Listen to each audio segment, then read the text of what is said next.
Hello, and welcome to the Full Circle Healing Podcast, where we merge modern cutting-edge science with traditional healing wisdom and everything in between to help you come full circle, back to your original, natural state of health and well-being. I'm your host, Michael, and over the past 15 years, I've helped hundreds of thousands of people find the information, practices, tools, resources, and experts they needed to find their way back to optimal health. Our guest in this episode is my friend and personal source of men's health information, Dr. Jerry Bailey. Dr. Jerry is a certified nutritionist, acupuncturist, chiropractic, and functional medicine physician at Lakeside Holistic Health with over 2 decades in the field. He's a prominent expert on men's medicine and leads the world in the emerging science of polyhormonal adrenal testosterone syndrome. Dr. Bailey's clinical experience and acute awareness of current research as a former faculty at the University of Western States in the Graduate Studies Department and the Masters of Science of Human Nutrition and Functional Medicine affords him a unique ability to apply current research to clinical practice to be truly effective, to be a truly evidence-informed practicing physician. In this episode, you will learn why testosterone levels in men have plummeted by nearly 70% since the 1970s and what this means for health, the surprising connection between testosterone, brain health, and chronic disease risk, the truth about testosterone replacement therapies and why it's not always the answer, and the dangers of quick-fix testosterone supplements and how to choose safe, effective options for naturally boosting testosterone. In this episode, we also discuss the gut microbiome hormone connection. If you'd like to take a deep dive into that topic with microbiologist Kiran Krishnan, head over to rebelhealth.co/hormones and grab a free training on the topic.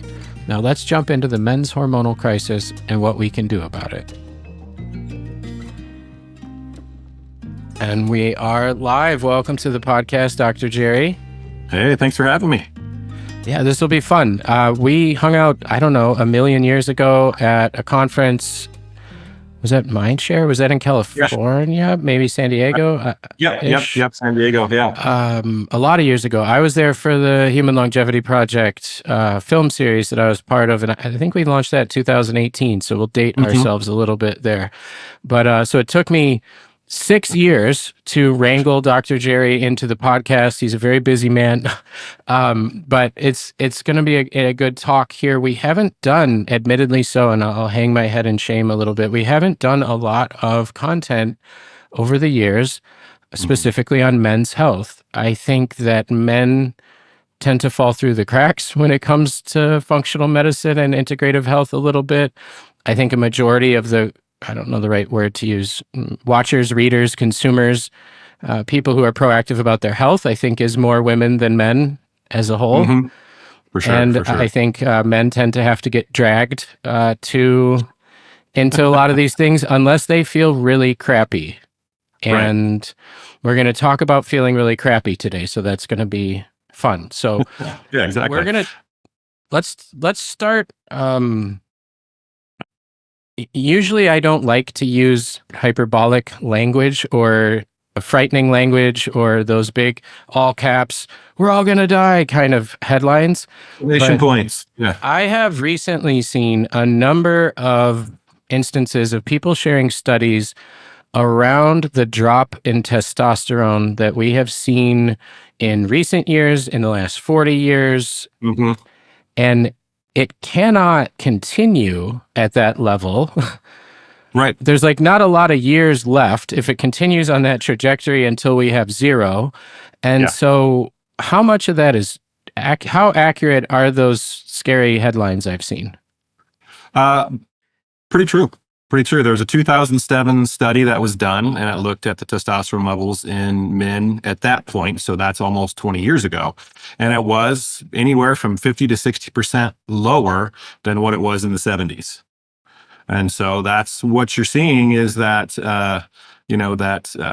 those statements coming out and that fear there. But it's true as we've seen this in today's society. We've seen this in the young men, the young boys. We've seen this in, I'm Gen X, I'm that middle Gen X era, that we're seeing this decline, not only in those testosterone levels, but we're seeing changes in the just the visual makeup of the kids, that they're not as big as we used to be. They're not as strong as they used to be. They have significantly less muscle mass. They have significantly more adipose tissue. A lot of them have gynecomastia developing in them because of which is breast and, breast tissue growth in men. They have that increasing in there from the lack of testosterone and the actual increase in estrogen. So we see the reverse of what's happening in women. We see testosterone elevation in women and estrogen lowering, and we see testosterone lowering and estrogen growth in men. So, and then we see the neurological aspects of it from it too, because we have to have a little bit of estrogen to protect the brain, but the amounts we're seeing then increases neurological degeneration earlier. That's the increased estrogen leads to increased neurological degeneration in men earlier? Yes, correct. Like degenerative, like dementia, Alzheimer's type of stuff? Correct, yeah. Yep. Yeah. The dementia, the memory, the brain fog, all those things starting earlier and getting worse and worse in them. Interesting. I did not know that was linked to that. And that can be, I mean, the increased estrogen could be from what we're exposed to, or, I mean, maybe we'll talk a little bit here about factors that increase men's conversion of testosterone to estrogen. Yeah. But well, let's start there with the conversion. Well, let's just start there. Hold on. I just want to get into that. Okay. That's 2007. Yeah. That's 20 years.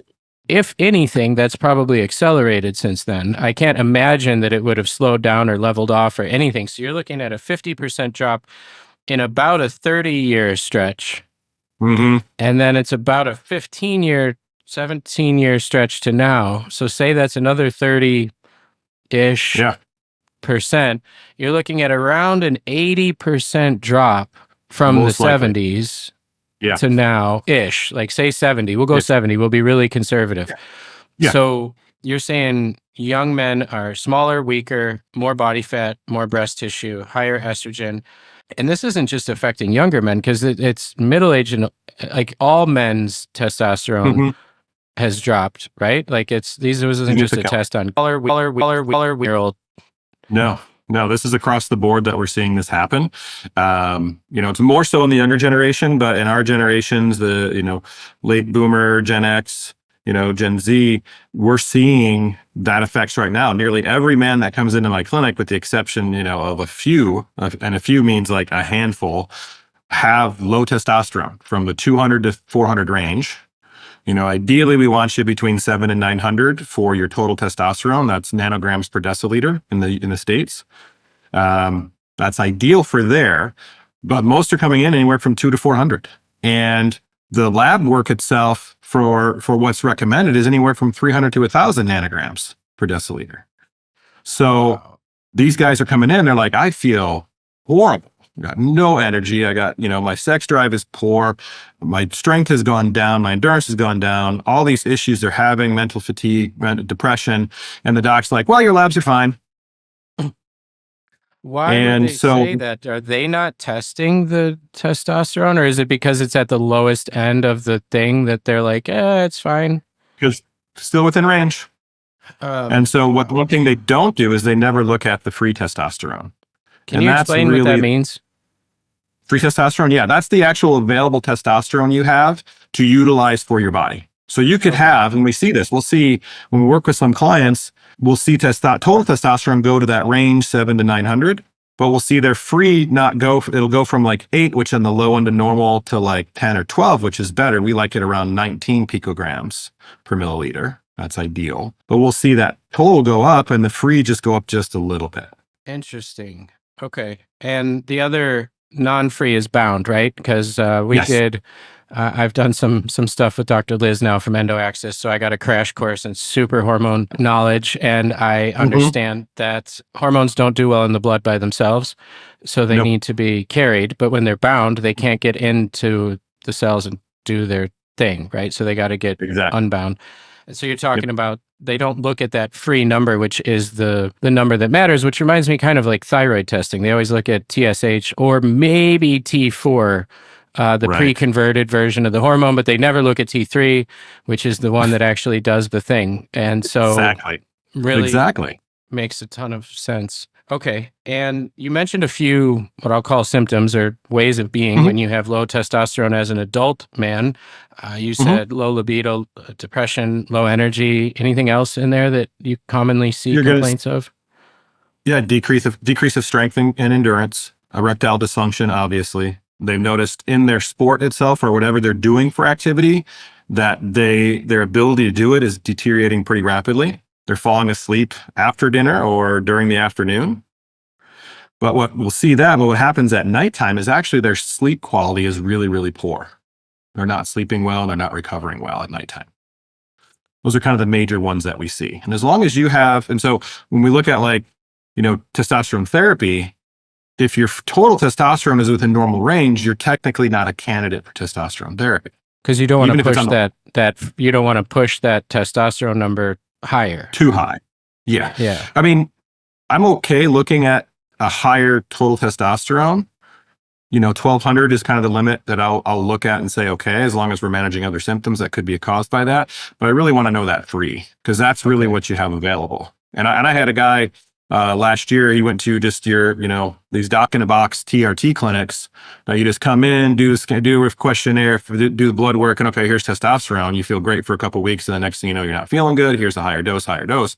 He was like at 2,500. Like he was at bodybuilder level of testosterone levels for total testosterone. His free was 7. So he is jamming all this testosterone in his system and not even converting it to an active hormone. And possibly converting it to other things that he may not want, right? Because the body's going to do something with that. It's going to say like, holy shit, I have way too much of this. Let's see. It'll either have to metabolize it, it has to break it down, it has to get rid of it, it has to convert it to something else. Like, it's not going to just let him chill out with 3 times the normal amount of testosterone, I would guess. So what, okay. So there's a lot to try to unpack. There's a lot to unpack there, but what's making this happen, I guess. And that's probably a question that could be answered for many hours. Yeah. But I'm sure that there's some known high level common drivers, and it's probably going to be like modern life. But what are the specific things about modern life, both as children and then adults, that's leading to this? Yeah, one of the biggest ones we see is the environment, is the exposure of what you're exposed to every single day. Those endocrine disrupting chemicals, the forever chemicals out there, the hormone mimicking chemicals. So these are getting in the system, binding to these receptors in the body, blocking the conversions, blocking the absorption of them, and causing all of this havoc through there. So detoxifying the system is really key, and looking at what you're exposed to every single day and trying to limit that as best as possible, because there's just no way about it. These they're called forever chemicals for a reason. They're there forever. Like, we aren't getting rid of them. Environment can't break it down. That means we can't break it down. So limiting the exposure to those, getting the body as clean as possible, making sure we're detoxing the receptors, detoxing the cells as much as possible is really, really key. That's kind of Laura, just a shout. We're doing Hormone Masterclass coming up soon that you're going to be part of. Also, a Hormone Optimization Masterclass, and there's a presentation in there. Also, we have a Toxicity and Detox Masterclass. Laura Adler, who's an environmental toxins educator, she did Endocrine Disrupting Chemicals Part 1 for the Toxicity and Detox Masterclass, and she is doing Endocrine Disrupting Chemicals Part 2 for the Hormone Optimization Masterclass, and she said there probably could be up to 12 parts of endocrine disrupting chemical presentations, because the more we learn, there's a frightening amount of them. And these are just in, personal care products to cleaning products to stuff that goes on pans and cookware and so it's just stuff we're exposed to every single day. I had a wonderful gal in the other day, and she her health is just tanked. Fibromyalgia, chronic fatigue. I mean, she's got everything.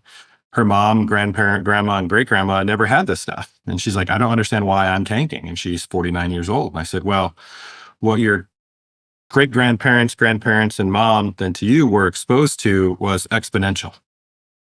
Your great grandparents weren't exposed to anything really at that point, unless they were in a major city. And then developing from there, just the amount of chemicals and things in the environment that we're exposed to every single day has exponentially grown to the hundreds of thousands every single day. So yeah, a 12-part series for sure, a 200,000 part series for sure. Yeah, because that's a major factor that's causing this stuff that we're seeing. Okay. past environment. So we've got those chemicals. What else is driving this that we know of? What we eat and don't eat. That's a high up there for people too, is you're eating fast food, junk food, highly processed foods, even processed foods for that matter. You're getting, calorically dense foods and nutrient poor foods. So we're overfed and we're undernourished.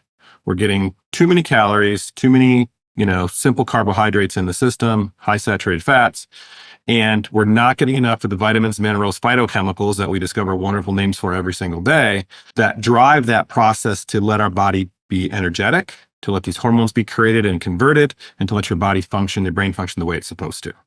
So nutrition is essential in there that people just don't realize. There was a study that just came out literally 2 weeks ago, popped up on my desk, and it was kind of funny. It's like, us in the nutrition world, we see these studies and we're all like, well, duh, like we knew that, but you have to do a study to prove it. It's like, you don't have to do a study to prove it. It's just duh. And what it was they looked at groups of people, and it was in India, highly processed food diet versus minimal processed food diet. I think we all can guess what it said. Yeah. Highly processed food causes all these health conditions and all these health issues. Duh. So eat a less processed food diet. Okay. And I just shook my head and laughed. I was like, duh. Less processed food. And who knows what that criteria was for less processed food. Yeah. There was not a no processed food category, I'm guessing. So we have environment, food. I'm guessing that stress plays a role here. Stress and lack of sleep, two major ones too. As stress goes up, as you know, and I'm sure your listeners know also, your body goes between that fight or flight response, and then the rest digest and reproduce. So kind of that sympathetic, parasympathetic shift. It's an easy way to look at it. If you're in sympathetic drive, that overly stressed, overly, just lifestyle things going on, your body's in that fight or flight constantly. It's going to shut down all of your reproductive aspects. So all of your reproductive hormones, your testosterone, your estrogen, your progesterone, all those ones that we need, DHEA within there, even thyroid too, it'll shut down too, because it's not in a growth phase, it's in a protective phase. And so that stress does that to us. And it's not just the stress of everything. The thought of the stress can have the same exact effect, if not stronger. Because if you have the stressor, it's kind of there and you're over with. But if you're constantly thinking about the stressor, worried about the stressor, it's continually going on and on and on. I feel attacked. Okay. And then what about medications or other types of health interventions that people do? Because I've let it happen naturally, and so far I've recorded a lot of the presentations for the Hormone Masterclass, and it's become an ode to cholesterol, which is so exciting. It is, cholesterol's at the top of every hormone chart that's on every slide that talks about hormones from every presentation. Right at the top, it says cholesterol, and I always pause them and give a shout because I'm on a personal mission to de-vilify cholesterol, but I don't know the stats or the up-to-date numbers or whatever, but I know there's a shitload of people taking statins and other cholesterol medications that tank cholesterol numbers. How does that affect the production or levels of testosterone? Well, you said it. It's the mother molecule for your hormones, for your reproductive hormones, and for your stress response, because cortisol is from that same pathway. So I'm with you on that. Like, let's stop vilifying cholesterol. So when doctors take a myopic approach to an issue on somebody, let's just say the cholesterol issue, let's just say cardiovascular risk from cholesterol, they put you on that statin. Well, that statin, that HMG-CoA reductase inhibitor, is blocking that cholesterol production. What's the down chain effect? You nailed it, and you said it, and the hormone production goes in the tank. Looking at the reverse effect, let's not do that statin. We know we have high cholesterol from diet, from lifestyle, from the stuff we've discussed. Hormones are down because your body's still in that fight or flight. So cholesterol's up, hormones are down. So if we block that cholesterol, hormones go down more. Now, if we work on stress and everything else in that system, what happens? Cholesterol goes down, triglycerides go down, glucose goes down, hormones go up. So if we work on that correct balance, then we get rid of that. But the doctors take that myopic view of like, we're just going to worry about your cholesterol and your cardiovascular risk. And we're not going to have a heart attack. We're not going to have these stroke issues, but everything else in your life is going to suck. But really low testosterone probably has increased cardiovascular risk. I don't know that for sure, but I would wager that Yes. there's a correlation there. Yeah. And Because you're not using the cholesterol to make testosterone. So the cholesterol is going to back up in the system and it's got to go somewhere. so, okay, we've got inadequate cholesterol for a number of reasons: poor sleep, high stress, ruminating thoughts, worry, processed foods, junk foods, environment. I would guess Mm-hmm. you just mentioned glucose. Is there a correlation between like blood sugar dysregulation or people with high blood sugar or poor blood sugar control and testosterone? Has that ever been linked before? Yeah. Oh, yeah, there's plenty of research on it. The lower testosterone you have, typically the higher glucose levels you have. Which is the And chicken or which is the egg? Exactly. It's just a layering of the body. The body's letting you know something's going on. And again, addressing glucose levels, which is typically a receptor issue on the cells, or a insulin receptor issue, or a glucose modulation issue. Once a cell gets irritated enough and it starts shutting down the receptors, it becomes a dormant cell. This is how I view it. And so as those cells become dormant, you start seeing global cellular resistance, not just glucose, not just insulin, not just testosterone, but thyroid. They don't want everything else. anything. Those cells, yeah, they don't want anything because they're like Cartman from South Park. Screw you guys, I'm going home. Exactly. Yeah. Perfect analogy right there. Exactly what it is. It's just like, screw you guys, I'm going home. I'm not doing enough anything. cells do that, and your communicators and hormones and all your sugar, everything's just floating around with nowhere to go, and the cell has no instructions, no fuel, no anything. So, all right. So I mentioned this before we went on air. I'm 44 years old and a man. So when I go on the internet, the internet blasts me with miracle testosterone pill commercials everywhere I go. So these are obviously the solution. Yeah. Right. Yeah. Just take a pill. Western thought. What are these? There's so many of these, like 4x your testosterone by next Thursday, or your money. Like what?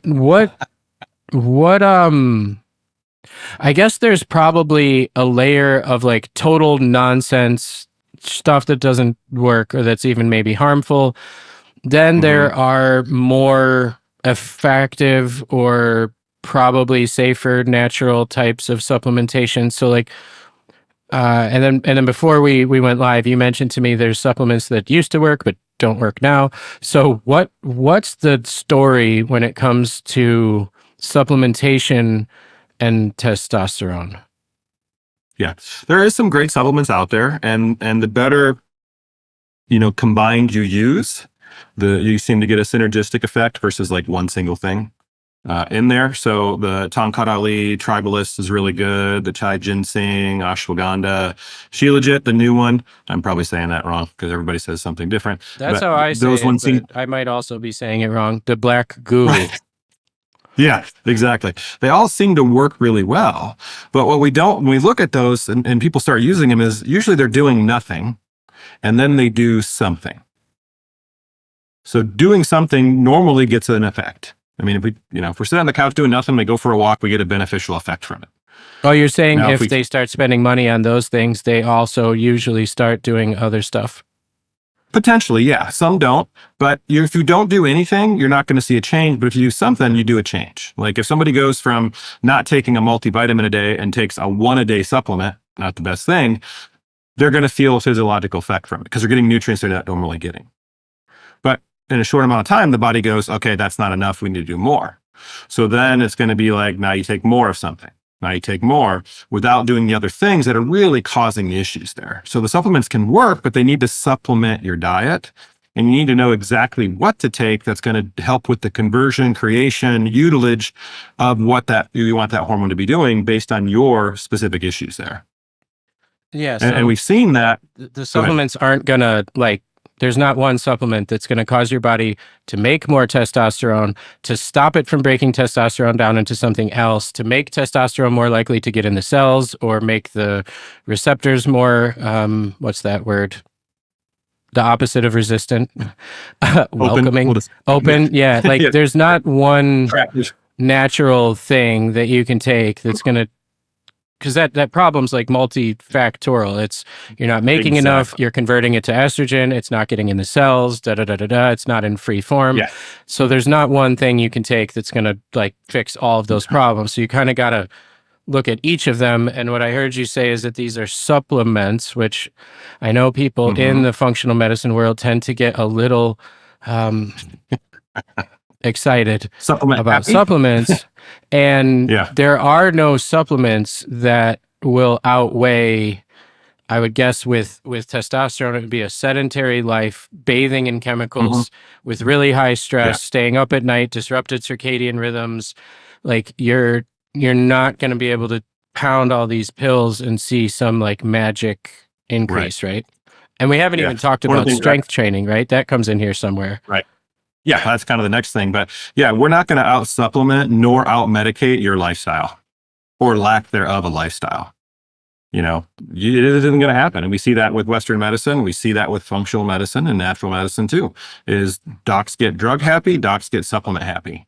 And all of a sudden people are coming in to see us, you know, grocery bag full of medications, grocery bag full of supplements. And it's like, you know, most of that stuff, if you just ate better, you wouldn't need that supplement. Yeah, through there. Yeah, So but it's really easier to take a pill than to do XYZ things. So we really want that to, we really want that to work. But strength training, and we're seeing, lifting. Oh, go ahead. Yeah, we're seeing. Let me just get back because we didn't cover that real quick. There was what we're seeing. What I'm the supplements I've been using that have worked really well with helping the testosterone and free testosterone production in men via lab work. So this is clinically, I'm seeing this with the labs, isn't working as well as they did before. Why do you think that is? I've had, you know, I'm racking my brain a little bit right now with that. Several of us, and my wife included, who's the naturopath in the clinic with me too, we're just kind of like, what the heck is going on? And I think what it is just, we're just seeing again, the effects of either post-COVID issues. So changes from that, some chronic viral infections in people, but also I think it's just the exposures and they've gone, these clients have gone through programs and overall, like if we look at their scoring on like a MSQ or a metabolic assessment, their lifestyle and everything's improved dramatically. But this testosterone has gotten, like I had one yesterday, his testosterone went from 350 to 750. I was like, his total, I was stoked. I was like, yes. And then I scrolled down the lab and then his free actually went down. And I was like, what the heck? And so it was like, he's like, yeah, I guess like I feel a little better, but I don't feel like I should. I'm like, yeah, you should feel way better. And I said, this explains it, is the supplement got that total going. Again, like I said, what's going to work where? That supplement got the total up, but it didn't affect the free, didn't affect the conversion there. Okay. That's really interesting. We don't have any idea yet, probably, how COVID and all of that is affecting all this stuff. Like long term, we probably don't have any data on that. So we can just speculate clinically what we see. And then as we see this clinically, we can hopefully influence the researchers to start looking at it and go, okay, here's what we're seeing. Here's what we're occurring. We know there's been some research published with women and post-COVID syndromes, changing menstrual cycles and hormone levels there. I have not seen one yet that I can recall offhand that looks at men specifically there too. Okay. Now I guess I'd like to go to, we've talked about what hurts, what's causing these problems, and we've kind of by default kind of hinted towards some of the things that can help turn the ship around. You mentioned a handful of like natural compounds and herbs and supplements, Tonkat Ali, tribulus. I don't know how to say that. I've never said it out loud. I've only seen it written. Tribulus. Shilajit, ashwagandha, stuff like that. But I'm guessing you can just reverse that list of drivers and reduce your exposures as much as possible. Eat food. Yeah. That's food. Eat the rainbow. Yeah, eat food that's food. Eat the food our great grandparents and grandparents ate. With healthy fats in them, reduce stress, get your sleep in order, work on mental thinking, thoughts, worries, et cetera, et cetera. What else? I think we're probably missing the exercise one in there. Yeah, we did talk about exercise and we were going there. And it is key is the shorter, more intense in duration you have of exercise, the greater it boosts testosterone levels. Interesting. Like the high intensity interval training and like sprint type stuff has a bigger Yes. impact on testosterone than like an hour and a half long weight training session with breaks in between, or Yep. Yeah. running, or whatever other kind of thing.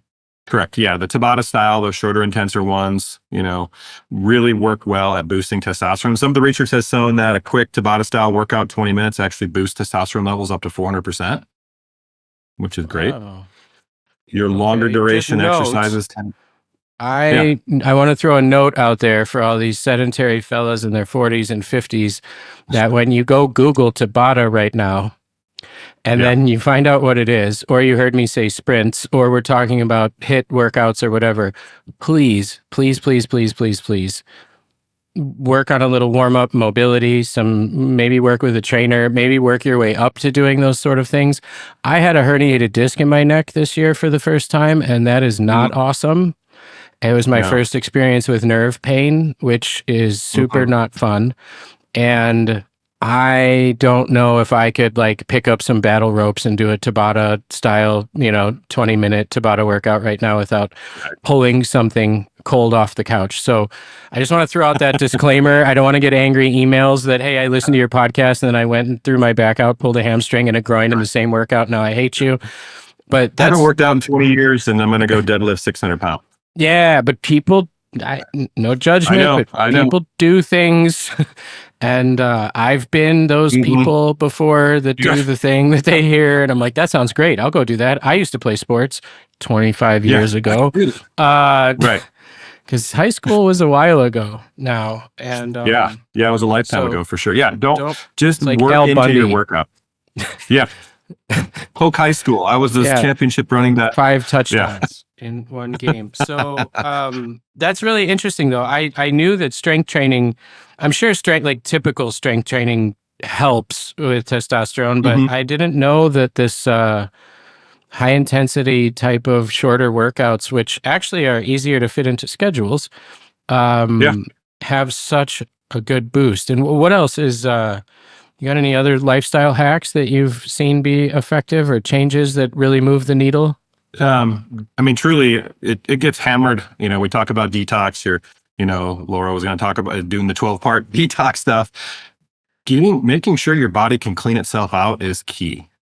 And giving it the nutrients appropriately and knowing what you need for sure there. We use like the metabolomics test, which is like the organic acids test to look at that liver function, kidney function there. Knowing, and even genetics also, looking at how you can detox and support that process for hormones and other intoxicants that you're exposed to is really, really key to make sure you're keeping as clean as environment that you have in yourself as possible. Okay. And men are actually probably exposed to a little bit less of those chemicals than women are because they don't use quite as many of those things from the make yourself pretty area of the store, which well, just times are changing. That is also changing. Okay. Yeah. But we don't have as much exposure there, but we are still exposed to probably 80% of what women are to in the day to day. Just even in like 20%. Breathing and food and water in the house and the workplace and there's no organic pollutants. You have your exhaust, the diesel exhaust, everything we're exposed to there, and plus the roundups, the other fertilizers and herbicides, pesticides that are ubiquitous. They're in the ground, they're in the water, they're in the air, they're everywhere. So we're exposed to all that stuff daily. So making sure we can clean as best as possible is key. And not to be like frightening or the scary, like we talked about, the big scariness of it all. It's just doing some simple things, sauna, red light therapy, the detoxification supplements, just working gently through there. It doesn't require these super long fasts and all these things that, people will do, but just getting as clean as possible and checking yourself, not just relying on basic blood work that your primary or your medical doc may run, just like we talked about cholesterols and testosterone and looking at different levels of there. The deeper you can run with those, the better we understand how your body works and the uniqueness of what we see in you. And then we can then take it and go, okay, here's the supplements you need to supplement diet and help any imperfections in your own physiology. Then you get the biggest bang for your buck through there. You're not taking 3,000 supplements or medications or anything at that point. Okay. That makes sense. I think that's a logical, level-headed approach, which is rare these days. And then Right. on we give our podcast guests homework to fill out before they come on, and the form that I received from Dr. Jerry had something very interesting written on it that says fat syndrome. And as a 90s kid, this is PHAT, the cool way, from about 1993. So shout to whatever comes after Gen X that's before Gen Z or millennials.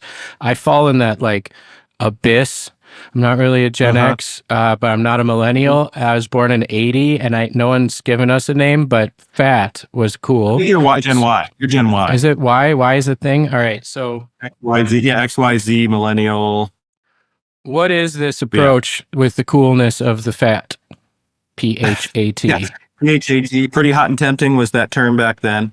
But it is what I'm seeing in my guys. And the long term is polyhormonal adrenal and testosterone deficiency syndrome. So we're seeing the hormones, mini hormone, adrenal, stress response, and testosterone deficiencies in these guys. And it's taking, not just saying, oh, you have andropause, okay, you have this cholesterol issue, you have this metabolic issue. It's really that uniformication of all those combined into one that I'm seeing with my guys. And we'll look at them as a whole and go, okay, here's your issues. You got cholesterol issues, you got glucose issues, you got probably fatty liver and issues with your liver, your testosterone's in the tank, your estrogen's climbing through there, you probably have blood pressure issues, and you have neurological issues too on top of it. So when we look and go, okay, here's what you got, it's this syndrome, this fat syndrome that the guys are having. And then we step back and go, okay, what's unique? There's some, key things like we talked about here on the podcast already: diet, lifestyle, exercise, some basic supplementation. But then we get into the physiology of each individual guy and go, okay, where is it going wrong for you? And how do we attack this? Okay. That makes sense. And it's did you coin, is that yours? Do you own that term? Are you the trademarked copywriter? Go kneecapping people if they're using it? Yeah. That is, and it's never one thing. And something I heard you say in there that we have not talked about, that's going to be the last thing I ask you about, is the liver. Mm-hmm. You mentioned the liver. I have I'm the champion of non-alcoholic fatty liver disease. I had it. I had it my life used to be a lot different than it is now. And when I was 25 years old, I was denied for a life insurance policy because my AST and ALT numbers were both above 150. And they said, do you have cirrhosis or do you have hepatitis? And I said, probably not. And they said, okay, cool, we're not going to give you life insurance. And I was like, oh, well. Put that in the back of the head. And then about 5 years later, I was around 30, and I don't remember why, but I had to get an ultrasound. They diagnosed me with non-alcoholic fatty liver disease with an ultrasound, and that is incredibly common now, unfortunately. Yeah. And that was right when I first started doing this kind of stuff, like 13, 14 years ago. Made it my top priority, gonna fix my liver. And about 6 years ago, my AST, ALT were around 20, and my ultrasound showed no fatty liver. So it is possible. I stopped drinking heavily or really at all and changed my entire life and supplements and everything else. But it is possible to reverse. But like, what role does the liver play in relation to either testosterone production or metabolism? Or I'm sure there's a link there between fatty liver, congested liver, dysfunctional liver, and men's hormonal problems. Oh, for sure. I'm going to add one thing to you. It's not called non-alcoholic fatty liver disease anymore. It's called metabolic associated fatty liver disease. That's the new term they're coining it. Oh, really? Metabolic fatty liver associated disease? Fatty liver. Yep. So MAFLD. Maffled. Yep. Maffled. Okay. Versus naffled. All right. Huge difference that makes. I'm sure there was a lot of time and You energy move one spent on letter that up and the naming yeah, one letter thing up. Yeah. instead of doing things. It's more about what do we call this thing is where our energy's focused. But okay, so Exactly. how does Exactly. that relate and how frequently do you see that in your men that have hormonal dysfunction? Yeah. Yeah, the liver is the master. That's the master converter. That's where all your nutrients from your digestion that get broke down in there and travel to be packaged and recreated and done with. All the majority of hormone conversion happens in the liver itself. That's thyroid, that's estrogen, that's progesterone, that's testosterone. All of that gets done there. So it's really that master. So if it is, for lack of a better description, bunged up, clogged up, not working, fatty for some reason, you're not going to convert, you're not going to create, you're not going to get nutrients around the body very well. So it really becomes that master, that first one we look at to go, what's going on there? And how do we help the body work better in creating and detoxifying? Okay, that makes a lot of sense. And the liver is really the champion. The liver comes up in every whatever the focus of the thing is that we're producing, whether it's on toxicity, obviously the liver, hormones, the liver. Mhm. There's even links between liver dysfunction and autoimmune. We have an autoimmune masterclass. Then there's the liver, bile, gut microbiome situation. So there's very little. If we did a blood sugar one, the liver would be involved. Mhm. There's very little in the body. You're The not liver is doing it not. without your liver. Yeah, you're not going to make it very far. So. Yeah. So I'm Yeah. guessing the alcohol, sorry, fellas, the drinking, and I've heard that, is it barley or hops or something Hop. that's in beer is estrogenic? That's the Uh, hops. okay, so beer, not good. Yeah. And sorry out there to my stoner friends around America.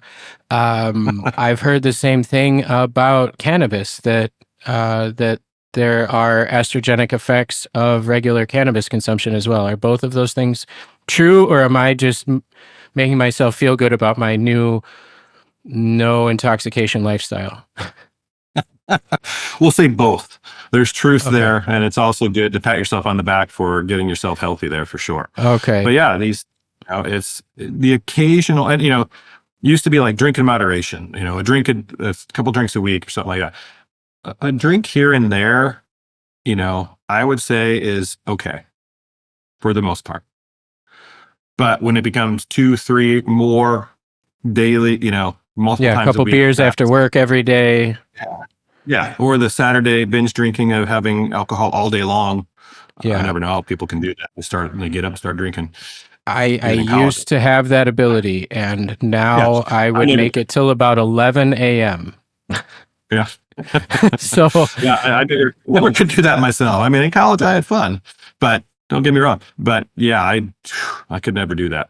But yeah, it's those things are just, same thing with the recreational marijuana. Occasionally, all right, calming yourself down. Okay, use a CBD or a THC gummy, something else that can help you out that way without the smoke effects of it for lung stuff. But in the same sense as, yeah, we don't know fully how these things are affecting us, but we know we're starting to see the effects of them because people are doing them more. yeah, okay. And there's probably a bunch of crap in both of those things as well.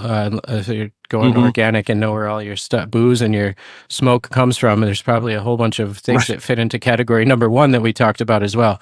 So, Yeah, I all mean, talk right, about just talk about cannabis farming. farming. Just Yeah, farming itself. You're a commercial farm now. You got to get the most, per bushel per acre that you can get because that's where your income comes from. So now for pot itself, how much can we produce? How can we make in that same sense is now you're looking at per acre bushel. However, you're looking at that growth there. How do you get the maximum growth? It's going to be chemicals of some sort. totally makes sense. So, all right, we gave our fellas out there and the wives who are going to nudge the fellas to listen to this podcast. Thank you, ladies. A lot to chew on here. So, if somebody wants to go down Dr. Jerry's magical wonderland of testosterone enhancement, how do they get started? Where do they find you? What are first steps? Then go to my clinical website, lakesideholistic.com. And you can do that /free book. And you can download our free book on how to balance your hormones as effectively naturally for yourself. You can also go to my personal website, drjerrybailey.com. You can find us on Instagram, Facebook, and all those wonderful things that, we're exposed to every single day. That make stress and lower our testosterone. Okay, right, great. Exactly. Go there, find those things. Dr. Jerry, thank you so much. I enjoy being able to take a topic that we could just sit here and scare the hell out of everybody about for 45 minutes and kind of make it interesting and fun and inspire people to take simple steps. We gave you a lot of things you can try. You don't have to do them all at one time. That's often not super successful. So pick a couple things you heard that sounds like something you can do and start there. Go to his site, social media, find some more info. And if you're listening to this soon after it comes out, we're going to have a really cool hormone optimization masterclass coming out really soon that you can watch that has presentations on about 8 different topics that we talked about here with really smart people that are doing great work. So thank you, Dr. Jerry. It took 6 years to do this, but I'm glad we made it happen. And we'll talk again. Yeah, we'll talk again soon. Thank you.